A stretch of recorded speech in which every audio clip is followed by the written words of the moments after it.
Welcome to Help! I Have Kids. I'm your host, Pam Marshall, a mom of 5 and a pediatric occupational therapist with over 35 years experience. This podcast is designed to equip you with practical tools, insights from experts, and real-life stories. Because at the end of the day, you are the head of your child's care team. Each week, you'll hear from pediatric experts and fellow moms like you that will help build your confidence. They'll offer clarity and empower you to make informed decisions that work for your whole family.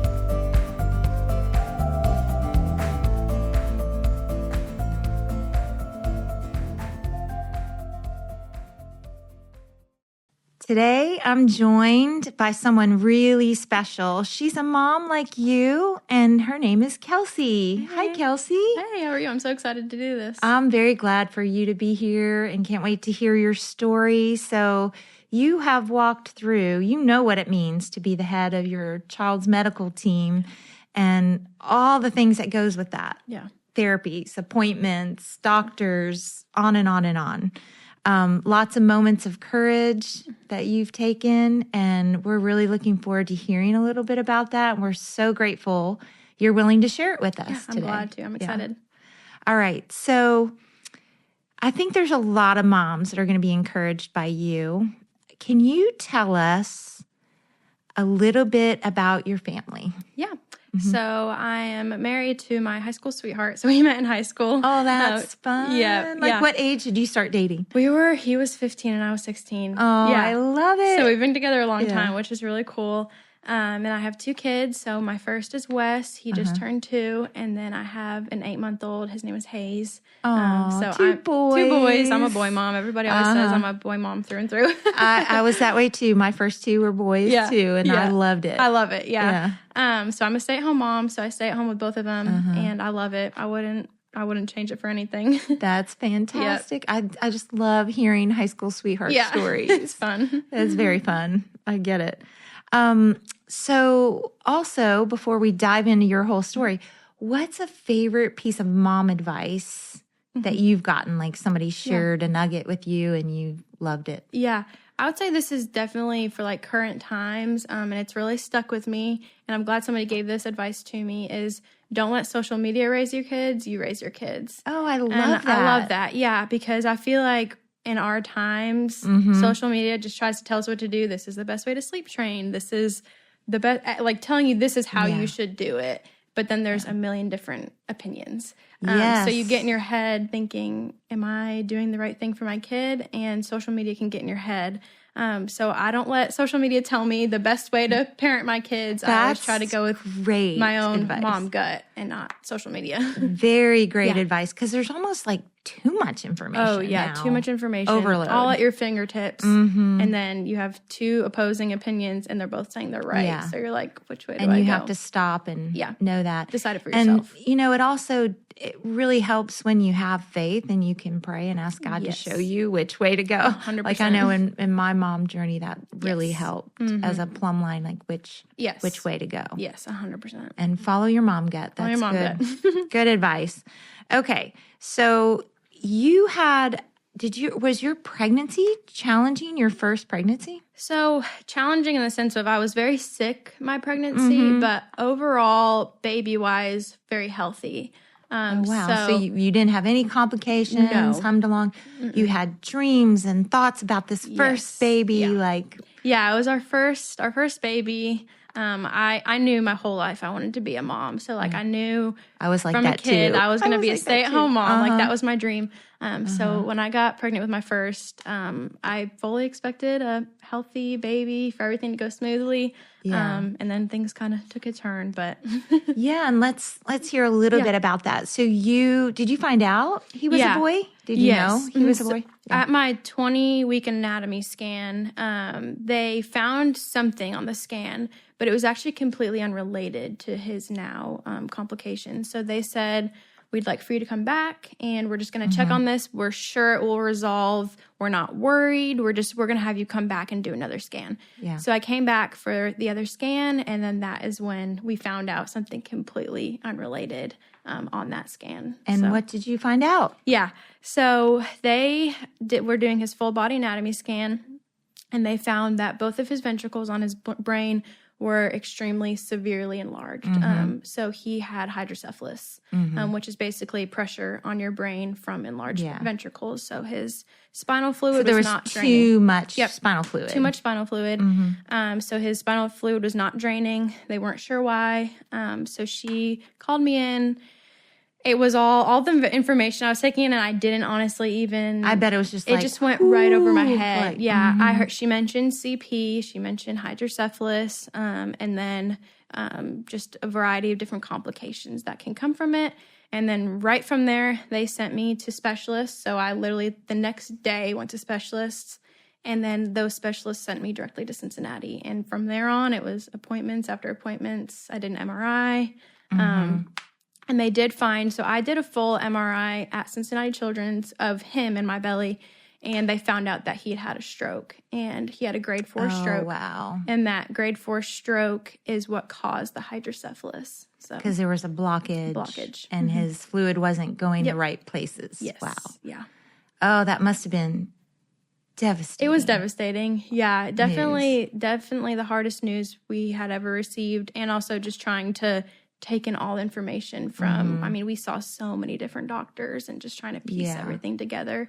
And I know I get teary when I talk about this just because I know we moms take everything, like the first thoughts that we have are, what did I do? Yeah. Like we take it all so personal. Yes. So how did you work through that? Yeah, it definitely was at first. Like, the hardest part of all of this was there was no explanation. Yeah. So he had a stroke in my belly, and my immediate thought is, what did I do to cause him to have a stroke? Right. Like, did I not take this vitamin? Did I take too much of it? Like, just everything goes through your mind. And I was reassured that there was nothing I could do. It was a fluke, no explanation. Even to this day, no explanation. Right. There's nothing that's out of your control. There's so much that's out of our control, but it's our nature. It's our nature, to go there. Yeah. And I definitely did go there. I tried to think of everything I did, like where did I go wrong? I've gotten better with that now. It'll still pop into my mind here and there. Sure. Like, especially with my second pregnancy, I was like nervous that like I was going to do something to cause this to happen again. So yeah, the mom guilt, it can be hard sometimes, and really hard. And when it comes down to it, you have no control. No. Yeah. I mean, there's so many things that we don't, as moms, have control over. And that's one of them. Yes. Yeah. It's not like you were doing anything intentional. Right. You know, there are moms who are drug addicted or making choices that are really hard and not great for the baby. Yes. But when something like that happens, it's working through that, like you said, mom guilt. Yes. How to release it. Yeah, definitely. So you're journeying through your pregnancy. Then what happened? What was his delivery like, or how did that come about? They told me that I would need to move to Cincinnati. So we went to the Ronald McDonald House, and I was there up until I delivered. He had to be delivered C-section. And so how many weeks were you when you moved 37, there? 37, So I was able to make it. I delivered him at 37. We moved there. We moved there at 35 weeks and then delivered at 37. Okay. So you were a couple weeks before he was Yes. born. Yep. And they told us that he was going to need to be delivered C-section because his head was enlarged from the hydrocephalus. So he wouldn't be able to fit through the birth canal. Yeah. So that was also hard. My whole birth plan that like you can't even plan out. But my ideal birth plan was kind of just all thrown away. I knew that I would deliver there, and they took him from me immediately. So I didn't get to like hold him right away or anything like that because they had to do all of his vitals and everything right away. Hard. Wow. That's really hard. Yeah. And so did they do anything in utero? No surgery or anything in utero? Nothing they in just utero. Waited. Yep. So I was closely monitored. They did all the NST, so the non-stress test, to make sure he was good. And then at 37, the size of his head, they decided, okay, now's the time. We've got to get him out. So went to Cincinnati, C-section, and delivered him. And it was in the NICU, whole ups and downs. And so when did he go into surgery? Like how soon was he? So we met with neurosurgeons. We actually had a whole team. I remember the meeting like it was yesterday. They sit you down in a conference room, and there's literally like 20 doctors. And there you are trying to recover from being cut wide open. My husband and I on one side and a whole team of doctors. And then for the sake of like research and students, they had a screen up with probably 30 different students on the screen, just listening in on like all the scary information I was about to get. Yeah. Which was just crazy. I remember that meeting literally like it was yesterday. Yeah. So they told us 2 different options that we could either do an ETV surgery, which is basically they go in, they do a surgery, and they open up for the spinal fluid to flow through, but that comes with a risk of it not working. So they thought he was a good candidate for that. So we did that. We did the ETV surgery. That was week 1 of life. So he was 3 days old. First brain surgery, 3 days old. Yeah. Wow. So they did the first brain surgery, and it was unsuccessful. So that did not work, which is really hard because they kind of had our hopes up that would work. Yeah. And then at a week old, he ended up getting his shunt placed, and so the shunt has worked perfectly so far. And they did an internal shunt. Yes, and an internal shunt. Shunt it down to the stomach. Yep. So that device is in his head, and it drains all the fluid down for him, which is awesome that they can even do that. Yeah. Did it have a pump too? Does it have a... So he never had any external pump. It's just internal. A little bulb? Yeah, it's a bulb in his head, and then the tubing goes down into his stomach, and it does it for him. Yeah. So he got second brain surgery week 1 of life. So he was 7 days old when he got his shunt. So in 1 week, you had your sweet little baby delivered and 2 major surgeries. 2 major brain surgeries. Wow. Yeah. And he actually did not respond well to both of those surgeries. So after his first brain surgery, he actually had another stroke on the other side of his brain. No. Yeah, so he didn't respond well to his surgery. So he had the initial stroke in utero, and then he had another stroke after his first surgery. And again, pretty unexplained, which was scary because they're like, it's really scary for the best children's hospital in the world to come up to you and be like, we don't know why this is happening. Right. And for them to be surprised, I'm like, I don't want you all to be surprised. I want you all, which they're amazing. It wasn't their fault, but it was hard as a mom for them to come in and be like, we don't know why he's having strokes. Like, we don't know why. And so he was on a ventilator. Wow. We had doctors come in and tell us that he was going to have a very low quality of life. They recommended talking to palliative care, so we were prepared because they thought he was going to continue to have more strokes. And to be on the ventilator. And, to be on the ventilator. Yeah, and his damage was massive. So they didn't give us much hope. The neurosurgeon kind of came in and prepared us for the worst, told us to go ahead and talk to palliative care. And if you were to make it, to expect very low quality of life, which if you saw him now, he has a very high quality of life. Very high quality. That's what I can't wait. We got to get to that we gotta part. Get to it, yeah. There's a sneak peek. Yeah. So you're living this hard news, hard reality. How in the world did you 2 process it? Like, what was that like? Yeah, I think process the information. From personal experience, I'm blessed that I am a believer. So I would not have gotten through this without God. Genuinely, I don't know how parents do get through those things without Jesus. I think He just gave me like a peace and a confidence that no matter what I'm about to face, like He has me held. Yeah, and that's what got me through it. It was just waking up every day, and I would pray, your will be done. Like, even when doctors would tell me the worst, I just didn't believe it until I saw it. Right. So I think I processed that information through being in the Word and being prayerful in my community. I couldn't have gotten through it without that. Well, it sounds like you have the fierceness of a mom. Like, like we moms have a little fierce side, like, I'll show you. Like, yes, I'm definitely. Not going to just believe the worst. Yes. You know, they have to say those things. Oh, but it doesn't mean it's going to happen, right? Right. Yeah. You're like, I'm going to give him the best life ever. Oh, yeah.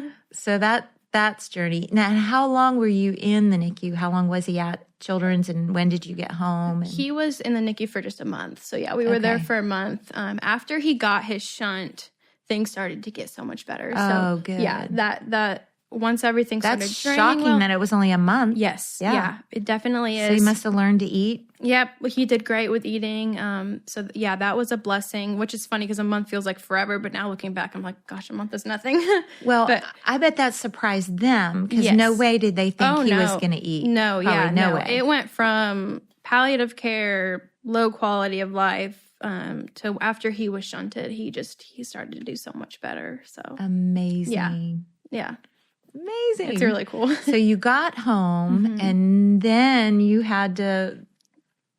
Yeah, I was just you had this baby. Yeah. You were just like, we've got to take care of this baby. Yes. And what did that look like? And what were the, you heard the devastating news, but what then did you do once you got home? Like, what did that look like? It was hard because I had to balance like being so thankful that he was alive and well, and then also kind of grieving and understanding that his future might not look like what I initially expected. Or what you dreamed before that Yes. scan, before you found out. Yeah. So at first, my husband and I were like, we are just going to enjoy him, like enjoy that he's home and healthy. And I tried to kind of just forget everything for a little bit. And I mean, we went up to the gorge and went on a hike with him. Everybody thought we were crazy, but we took him on a hike and just wanted to live a normal life with our baby. Right. But I'd say after that, I immediately went into like, okay, where are we going to go to therapy? What are we going to, all early intervention? And I kind of jumped right into it. I jumped right into it. And how did you decide where to go to therapy? That's such a big decision, too. Yeah, it was hard. I did all the research, and I landed on Marshall, got on their social media, and it felt right to me. I actually got him set up with Marshall before I even left the NICU. Oh, wow. Yeah, because I knew therapy was in his future. I didn't doubt that at all. Cincinnati Children's knows us yes. pretty well. Oh, yeah, they do. Yeah, once I told them, they're like, yeah, that's perfect. So I got him set up immediately. We had his first appointment scheduled before I even left. Just research, and it felt right to me. It just felt like that was where we belonged, and we've been there for 2 years now. So that's amazing. You have a great team. Oh my gosh, around you. They're the best. The best. They're the best. You have the best. So you had these hard emotional days, and you decided we are just going to be parents. We're going to parent him, and then we're going to get to work helping him. Yes. Get to work. So, I've been on the other side, being the therapist. Yes. So what did that feel like walking into this world of therapy? Because there's all kinds of language stuff that you had no idea even existed. Yes. And what was that like for you? It was hard because you really do. I mean, I have a little 2-month-old, and I'm walking into a therapy office, and I'm like, what are they going to be doing with a 2-month-old? Right. I couldn't even imagine. And it was hard because, definitely language I didn't understand. But I think that just goes back to where, like, I really do think God, like, equips you. And, like, I feel like the information I just kind of got, and it was cool to see how I really feel like God prepared me for this, because it was a whole world I didn't know, but yet I felt so confident as a mom that I was made for this for Wesley. So great that he was going to help you through it and know what to do. Did you come into that cute, adorable little baby room at Lexington? Yes. Well, it's kind of big. It's not really little. It's pretty big, yeah. It's a pretty big gym for a baby gym. But, and then your therapist included you in on all the, like, this is how you do this. This is how you get him to work on head control or whatever he was working on. Yeah. And you just learned. They're great at teaching. Oh, yeah, they're great. They had me heavily involved in all of his therapies. So, I mean, I was right there pretty much on the floor with them doing everything, which I really appreciated, because I don't think it's like that everywhere. No, it's not. And I do want to say that to moms or parents listening is, if your therapist isn't involving you, like if you're not attending sessions and learning and being active part of it, you really want to ask, or you want to find maybe a different therapist. Yeah. Because that, the sign should be that therapy is all day, intermittent. It's how you hold your child, how you position them, what you encourage them to do, just lots of little bits of work all throughout the day. And so when parents learn that, their child progresses so much faster and farther than just, now I'm going to take them to therapy. Well, that hour or two a week doesn't. Most of the work is done at home. Most of it's done at home. I think little bits. Your therapist should be equipping you to feel confident to do what they're doing at home. Right. Yeah. And it's important to be in therapy too. Yes. So, like, definitely get them in the therapy office, but also there's so much over that carries over into your home. And therapy isn't like, okay, now it's time at 2:00. We're going to sit down on the floor and have therapy time. No, that's not what it looks like. It literally is intermittent, little, how you make your child do a little tummy work as they're coming up from after you change their diaper. And how you hold them and where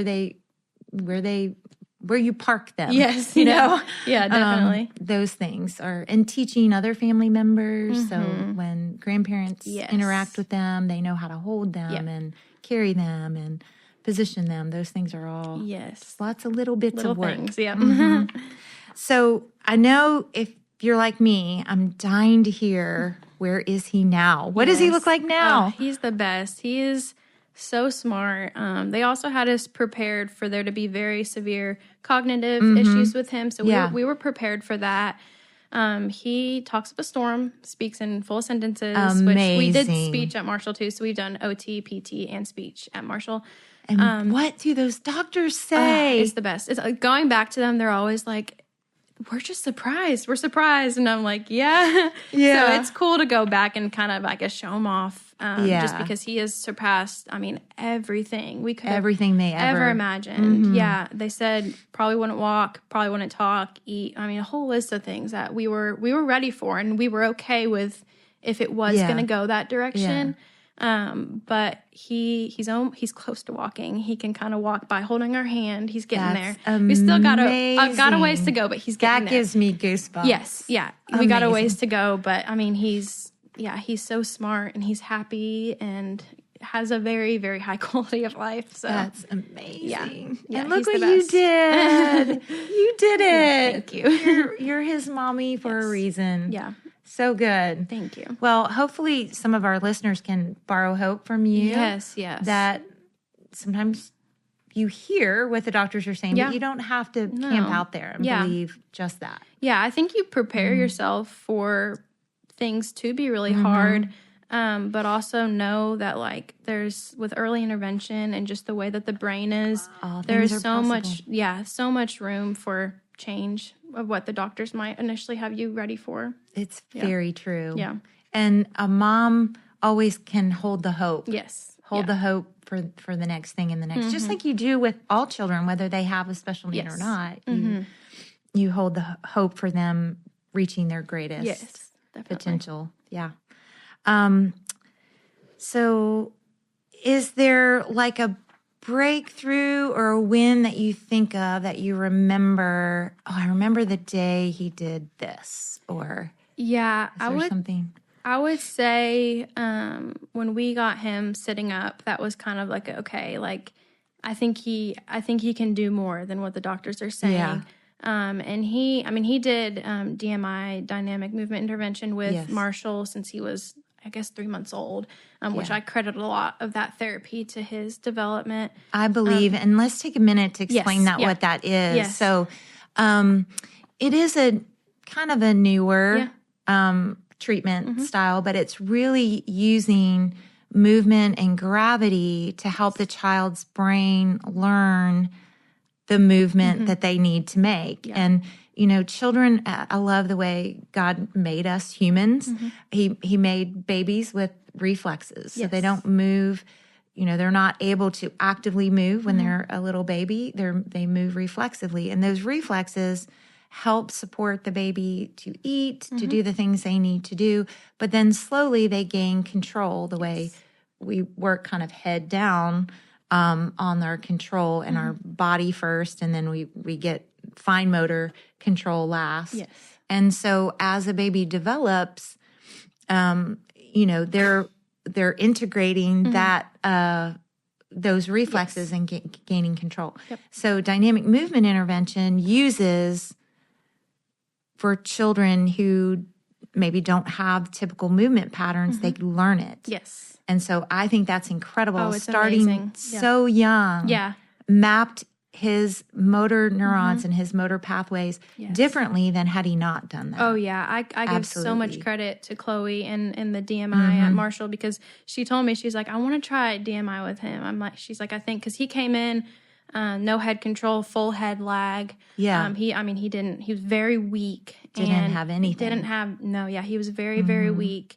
and she was doing, I mean, it looks kind of crazy, but it does. works. I'm telling you, it does works. Look crazy. And she was great with him. But yeah, I credit a lot of his development to that therapy. And he's been doing it ever since. There are videos out there for any parents who are curious and haven't heard of this, but you can search dynamic movement intervention or short DMI and watch videos of it. There's lots of videos out there, and it kind of gives you a picture of how it's different. And, you know, having our whole team that we have trained really makes a difference. Oh, in a yeah, child's huge. life. Because not every therapist does that. So no, very few. Very few. So it's amazing that Marshall, I guess, I think you have like maybe 4 or 5 that do it. So that's so cool. Yeah, it's a little team to do it. So do you have a piece of encouragement for moms listening? Like, because your journey's been a unique one. Yes. And I know there are moms listening that maybe have different journeys than you've had, but you know, maybe they've just received a diagnosis, or maybe they've just received some terrible news that isn't what they expected. What's some encouragement you have for them? I would say that diagnosis day is the hardest day. Like getting that initial diagnosis is heartbreaking, and I think allow yourself to grieve, allow yourself to understand that your life might look differently for you and your child than what you initially expected.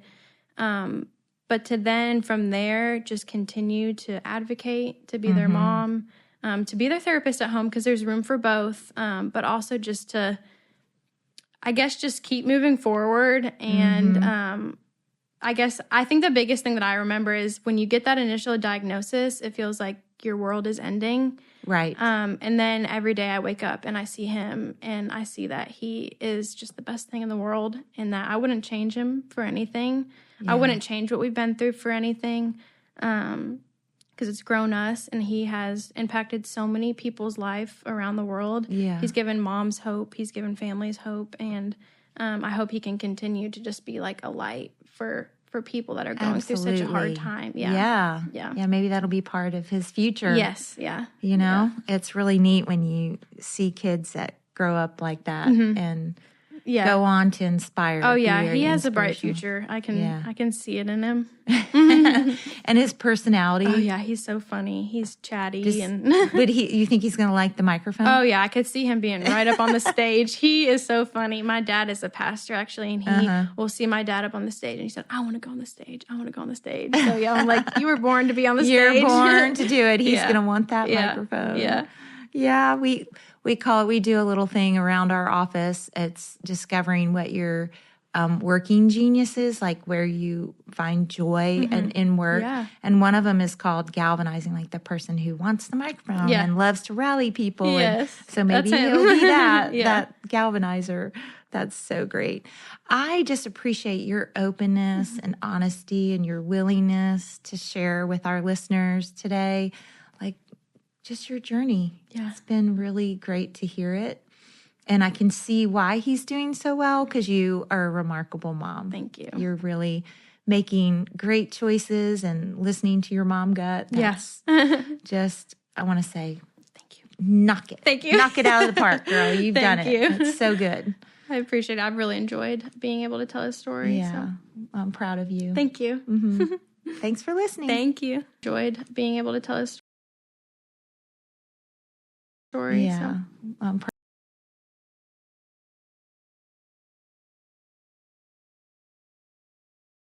proud of you. Thank you. Thanks for listening. Enjoyed being able to tell his story. Yeah. So. I'm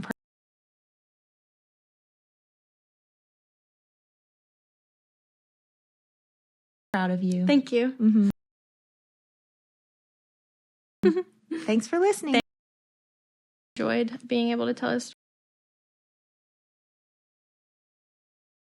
story. Yeah. So. I'm